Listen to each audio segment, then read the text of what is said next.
Match শেষে হামজা চৌধুরীকে team বাসে উঠাতে রীতিমতো হিমশিম খেতে হয়েছে। এভাবেই সবাই তাদের এক নজর দেখার অপেক্ষায়, তাই আইনশৃঙ্খলা বাহিনী নিরুপায় হয়ে এভাবেই তাকে টিম বাসে উঠিয়েছেন। ড্রেসিং রুম থেকে টিম বাসে ওঠার আগে এসে গেটের সামনে খানিকটা দাঁড়ালেন, দাঁড়িয়ে তাদের জন্য হাত নাড়িয়ে একটা ইশারা, অর্থাৎ ফাহমিদুল সবাইকে ধন্যবাদ জানালেন।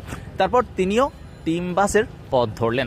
তাকেও অনেকটা নিরাপত্তা বেষ্টনীর মধ্য দিয়েই যেতে হয়েছে। ভক্তদের উদ্দেশ্যে হাত নাড়াতে নাড়াতে টিম বাসে উঠেছেন। হামজা ফাহমিদুলদের মাঠে দেখেছেন, টিম বাসেও তার জন্য অপেক্ষা করেছেন। তখনই দেখা শামিদ সোমের সাথে। তিনি বেরোচ্ছিলেন দলের সাথে একই টিম বাসেই হোটেলে ফিরেছেন। বলা যায় সেখানে অপেক্ষমান ভক্তদের জন্য যেটা একটা মেঘ না চাইতেই বৃষ্টির সমান।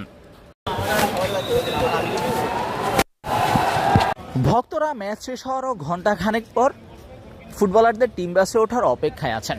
বাংলাদেশের কোনো ম্যাচেও এমনটা ঘটছে, সেটা রীতিমতো ফুটবলারদের কাছেও একেবারেই নতুন এক অভিজ্ঞতা।